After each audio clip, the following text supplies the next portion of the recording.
Hi அஸ்ஸலாமு அலைக்கும். Welcome to my channel Crownparadise. இன்றைக்கி நம்ம சேனலில் ஒரு மோமோஸ் ரெசிபி தான் நம்ம பார்க்க போகிறோம். மோமோஸ் வந்து மைதா மாவு இல்லைன்னா கோதுமை மாவில் பண்ணலாம். நான் இன்றைக்கி கோதுமை மாவில் செஞ்ச மோமோஸ் தான் நான் உங்களுக்கு வந்து காட்ட போகிறேன். நம்ம சேனலை ஃபஸ்ட் டைம் பார்க்குறாந்தா மறக்காமல் சப்ஸ்கிரைப் பண்ணிவிடுங்க. பிடிச்சிருந்தால் கண்டிப்பாக லைக் பண்ணுங்கள் அண்ட் உங்கள் ஃபேமிலி ஃப்ரெண்ட்ஸுக்கு ஷேர் பண்ணுங்கள். இப்போது மோமோஸ் எப்படி செய்யலாங்கிறத வீடியோவில் பார்க்கலாம். வாங்க வீடியோக்குள்ளே போகலாம்.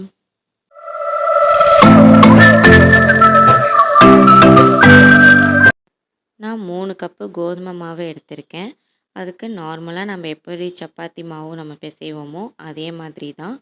இப்போது வந்து தேவையான அளவு உப்பு எடுத்துக்கிட்டு நம்ம வந்து தண்ணி கலந்து நல்லா அழுத்தம் கொடுத்து நல்லா சாஃப்டாக பிசைஞ்சிக்கலாம். இது வந்து ஒரு அரை மணி நேரம் ஊறினா போதும், ரொம்ப நேரம் ஊறணும்னு அவசியம் இல்லை.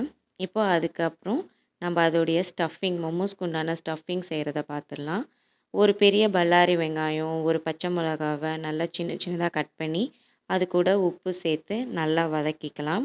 அதுக்கப்புறம் காரத்துக்கு தகுந்த மாதிரி மிளகுத்தூள், அப்புறம் மிளகாத்தூள், அதுக்கப்புறம் நல்லா ஃபைனாக சாப் பண்ண ஒரு முட்டைக்கோஸு, அதுக்கப்புறம் 3 கேரட் நான் எடுத்திருக்கேன்.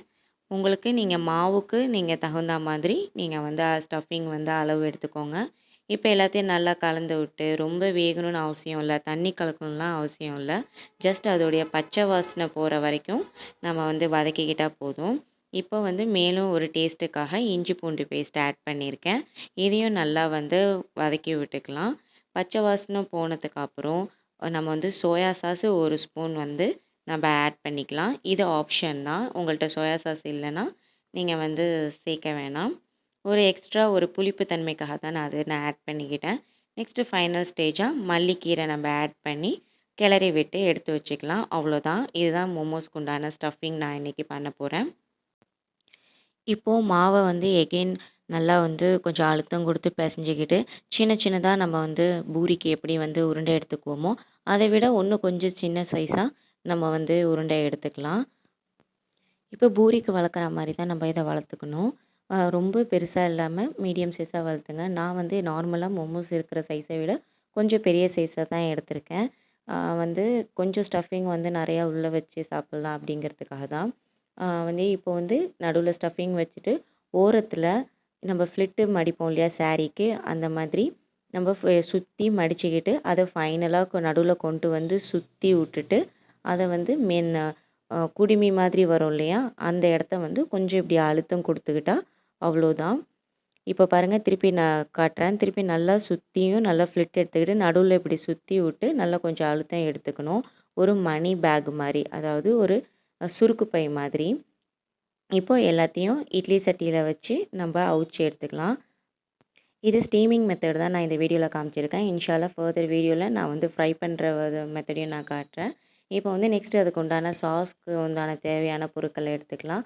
5 to 7 காஞ்ச மிளகாவை விதையை எடுத்துகிட்டு அதுக்கப்புறம் 2 தக்காளி, அதுக்கப்புறம் 6 to 7 பூண்டு, ஒரு சின்ன சைஸு இஞ்சி, இது எல்லாத்தையும் நல்லா வந்து தண்ணியில் வேக வச்சுக்கலாம். இப்போ வேக வச்சுட்டு அது ஆறுனதுக்கப்புறம் மிக்ஸி ஜாரில் உப்பு கலந்து நம்ம நல்லா மைய அரைச்சி எடுத்துக்கலாம்.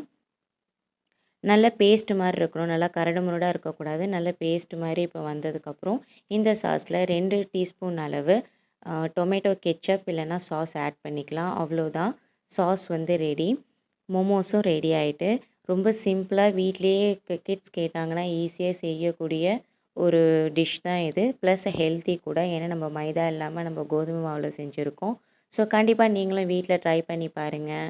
பிடிச்சிருந்தா லைக் பண்ணுங்கள், மறக்காமல் நம்ம சேனலை சப்ஸ்கிரைப் பண்ணுங்கள். தேங்க்ஸ் ஃபார் வாட்சிங்.